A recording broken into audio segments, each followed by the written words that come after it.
Welcome to Canada's Social Changemakers. My name is Justin Douglas, and today we're here with David Bertet, president and founder of En Vero, to discuss his Canadian organization that is dedicated to freeing people who've been wrongly imprisoned and working towards strengthening criminal justice systems globally. Thanks for being here, David. Thank you, Justin. To get started, why don't you just tell us a little bit about your organization and what it does? En Vero is a non-profit organization based in Canada. We work on cases of wrongfully convicted people around the world, innocent people, and we do our best to get them out of jail. And yes, basically for us it is a really wonderful adventure for people like us who wants to make a difference in this world. And it's a whole team of people, mainly volunteers, but lots of people who are involved. How did you specifically decide that this was something that you were passionate about? I would say that human rights is an issue, something that everybody should care about. I'm just a normal human being, and when I see someone suffer, or when I see a family broken, or when I see someone in prison for no reason, there's some kind of a call, like you cannot remain silent, you can remain inactive, so you try to do something, and it turns out that if you have knowledge, if you have the tools, and if you have the will, you can do something. So I'm just being moral and being normal. Mm-hmm. So someone presents a case to you. How do you decide if their case has merit? It's a whole process. I mean, there's no one single individual who decides that this case is interesting for us. There are some parameters. Obviously, we work on cases of innocent people wrongfully convicted, so we have to see, we have to analyze in a case if if the case does correspond to what we do and our mission and also our philosophy. It does not mean that we believe that, we do believe that everyone being guilty or innocent deserves a fair trial, but we really focus on people who are innocent. So after, the first step of preliminary evaluation of a case, we decide that, if it is a case that we think we can do something about, and this is once again it's a work that is done by volunteers doing very amazing and professional work, and we kind of make a decision together. So once you've decided that the person has reasonable cause to assume that they're innocent or have been wrongly convicted, what happens next? Do you work with the families? You work with the communities? Just with the person? Just sort of explain that process a little bit. There's no key process. Each case is very specific, and so there's no recipe. Let's put it that way. What I can say is that it's a teamwork at every level. So we consider the victim and the family of the victim as partners.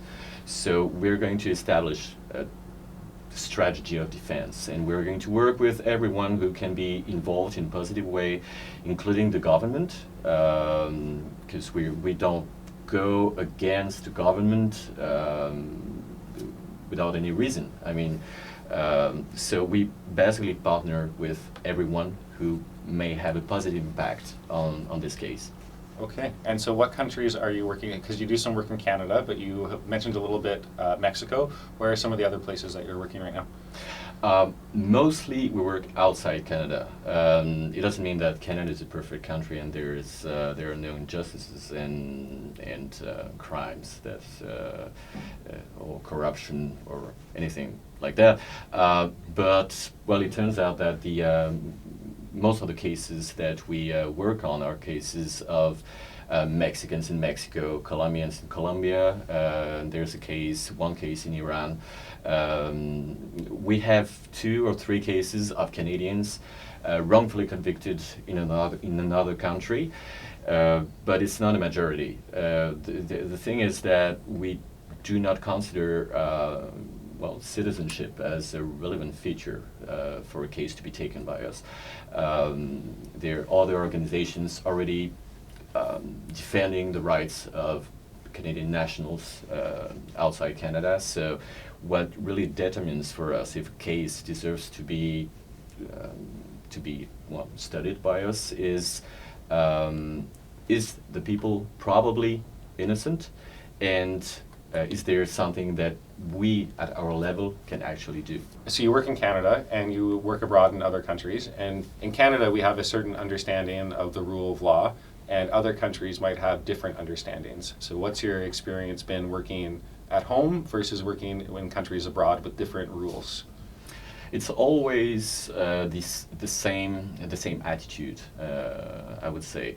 Government can be a government from it can be the Canadian government, the Colombian government, the Mexican government.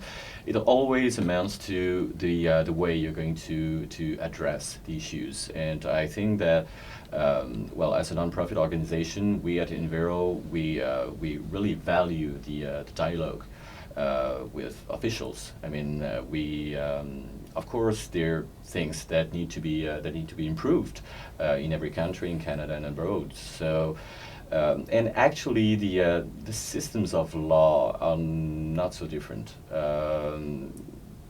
Democratic societies always want to improve their system of protection of the citizens. They always want to they seek to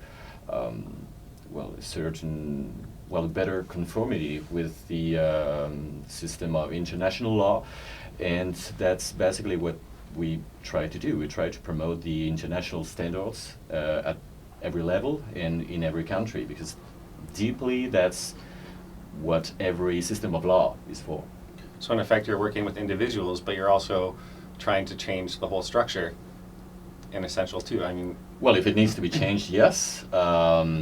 But mostly our work starts with individuals and families, because we don't make a difference between someone who's actually in jail and the family. I mean, the individual who's a victim and who's wrongfully convicted. I mean, this suffering is the same for the family. So we work. We work with individuals. We start our work at the individual level, but one case when it is resolved may have a positive impact on other cases. So incidentally, yes, what we're trying to do is I would put it like poetically to make the world a better place. But concretely, yes, if things need to be changed, this is it's part of your mandate. It's part of our mission, yes. So you actually came into existence in 2013? Yep. And since that time, how many individuals have you freed from incarceration? This is actually not funny, because behind the funny there are years of suffering. But this morning we just realized that another victim that we defend had been freed. So this is actually good news. This morning, someone was freed. Yeah, well, I mean, like a couple of days ago, but You learned found the out? news. Yes, we found out this morning. So Congratulations. and it's the this year. Well, I mean, combining 2016 and 17, it's been 10 individuals freed. For an organization that's been around since 2013, Yes. that's quite remarkable. That's 10 people's lives who you've had a And the significant- families. and the And families and and, also the the communities families, yes. around that. That's pretty amazing. So what are some of the challenges that you face as a not-for-profit in Canada? There are like two levels En Vero faces. Being an international organization is not as easy as it seems.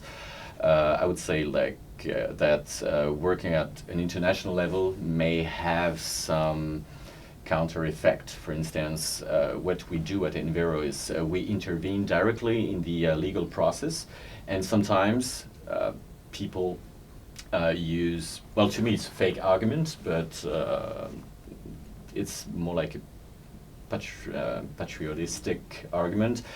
For instance, like the case of Mexican person should be dealt with by Mexican people only. And we have to fight this, fight through education, obviously. We have to fight this prejudice, like the case of Mexican, an innocent person in Mexico. Yes, it has to be resolved in the first place using the justice system of the country, but it's not, this Mexican citizen, for instance, is a citizen of the world. So it's not strange and it's not out of place that an international organization will try to work with, the authorities or the lawyers or the person, the victim himself or herself, in order for justice to be carried out. So that's one of the main challenges that we face at En Vero as an international organization. And for the other part, we face the same difficulties as every organization. We do our job in a very humble way. The volunteers at En Vero do a really amazing job and professional. But sometimes we need to hire private investigators, for instance, and this requires access to funds. Exactly. So, but we do as every other organization, every other nonprofit does. We do fundraising, we do crowdfunding, and we propose our projects to foundations. So that's the not easy part. You don't take any funding from the families directly, right? Oh no. This is absolutely it is within our charter. We it's not like we give a service in exchange for money. And a couple of times, like the families of the victims wanted to give us some money and stuff, and we kindly refused because it's not part of our mandate to take money from the victims. We want them to have access to justice, not to pay out of pocket more. Exactly. So have there been challenges with long-term funding internationally? Yes. Yes, because we're still new, and back to when we were created as an organization, before being called En Vero, we were called the Canadian Association for Rights and Truth, and it's been until recently that the name changed to En Vero. In truth. The reason why we changed the name is that we have been using 3 official languages within the organization: Spanish, English, and French. And now with the use of Portuguese and the use of Persian, it becomes quite difficult to have many names in many languages. So we chose En Vero because it basically sums up which we do. We are looking for the truth, and the truth in a way saves us and saves people. So for anyone who wants to get a little bit more information about your organization, learn some more, how can they do that? We have a website, obviously, www.en-vero.org, and what I can recommend is that people become aware of other cases that we work on, cases of wrongfully convicted people we do believe who are completely innocent of the crimes they're being accused of. They can get informed, and this is the first step. Knowledge is the key, especially in our world. Let's say that where things are not going so well. If you want to make a change, you have to know your things. So that's the first step. And if someone wants to thinks this is an important cause, as we do, there's always the possibility to make a donation through the Global Giving website. Global Giving, and our our ongoing fundraising campaign is called Imprisoned, And if someone wants to give some time and energy and belong to the team, then this person can contact us at contact@en-vero.org, and we will be happy to. Good. So there's to lots get of in ways touch. for people to get involved, to learn more about you. Well, thank you, David. I'm really impressed with the work that your organization is doing. I wish you guys continued success. The fact that you've been able to free so many people from wrongful imprisonment is helped so many people's lives, and it's something that you should be really proud of. And it's just been really a pleasure to talk to you today. So thank you very much. Thank you, Justin.